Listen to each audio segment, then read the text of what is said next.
Shalom, selamat pagi Bapak Ibu Saudara sekalian yang dikasihi Tuhan.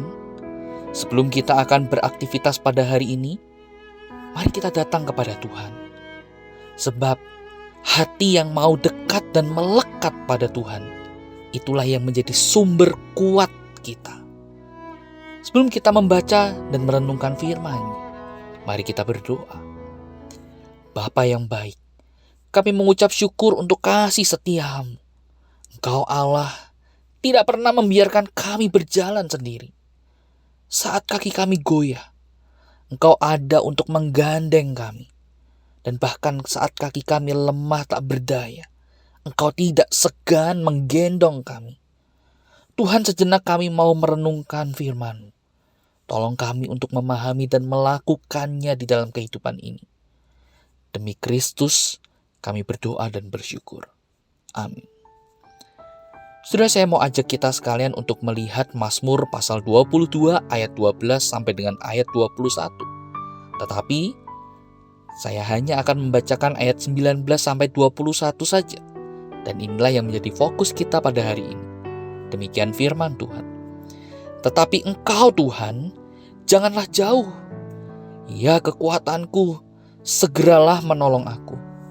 Lepaskanlah aku dari pedang dan nyawaku dari cengkraman anjing.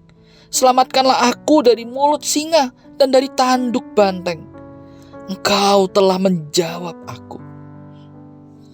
Saudara sekalian kasih Tuhan, di dalam perjalanan hidup kita, ada kalanya saudara, kita akan berhadapan dengan derita dan kesukaran.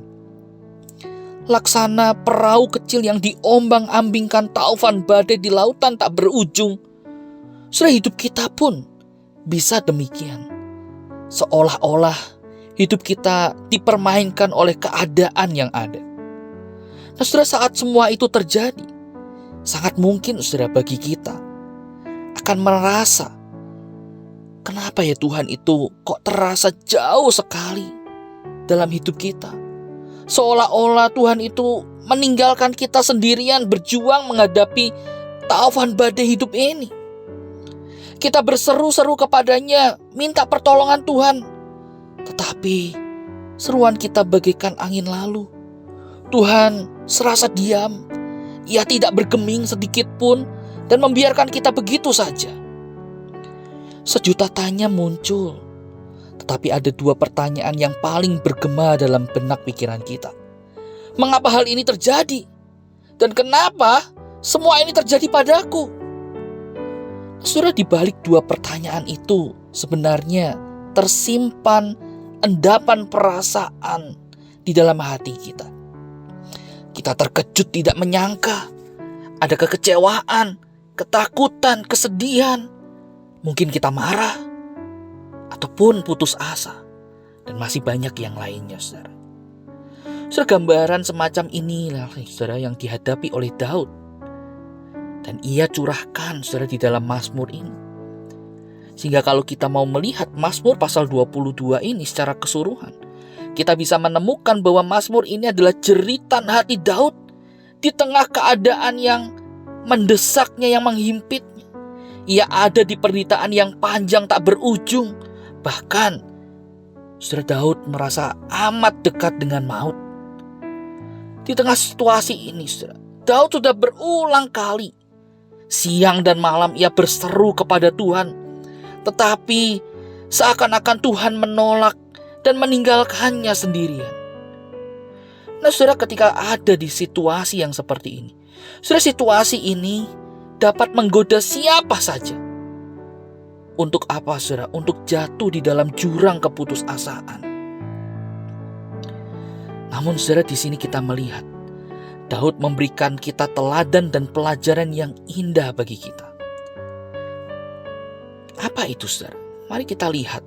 Ada 3 hal saudara yang Daud teladankan bagi kita. Yang pertama saudara, Daud mengingatkan kita diingatkan untuk tetap bertekun dalam iman kepada Allah. Serta tetap bertekun di dalam doa kepadanya. Yang kedua, Daud mengingatkan kita untuk kita terus memandang kesetiaan dan kebaikan Allah pada masa lalu. Inilah yang menjadi dasar pengharapan kita pada saat ini dan masa depan. Yang ketiga, saudara, kita diajak untuk menatap masa kini, masa sekarang ini, dan masa depan dengan penuh keyakinan iman di dalam Allah yang maha baik, Allah yang maha kuasa, Allah yang telah bekerja memelihara hidup kita di masa lampau. Ia tentu juga akan membawa segala kebaikan di dalam kehidupan kita hari ini dan seterusnya. Dan semua itu adalah untuk kemuliaan namanya. Sudah 3 hal inilah yang akan menolong kita untuk tetap berdiri teguh di tengah hidup yang bergemuruh. Allah selalu dekat. Dia tidak pernah meninggalkan umat kepunyaannya. Saudara ingat satu bagian yang tertulis di dalam Ibrani pasal 13 ayat 5 dan 6. Di sana dikatakan Allah telah berfirman, "Aku sekali-kali tidak akan membiarkan engkau, dan aku sekali-kali tidak akan meninggalkan engkau." Sebab itu, dengan yakin kita dapat berkata, "Tuhan adalah penolongku, aku tidak akan takut." Amin. Mari kita berdoa. Ya Tuhan, walaupun awan kegelapan terkadang melingkupi hidupku, aku tahu bahwa Engkau selalu dekat di sisiku. Terima kasih Yesus. Terima kasih. Dalam nama Tuhan Yesus kami berdoa. Amin.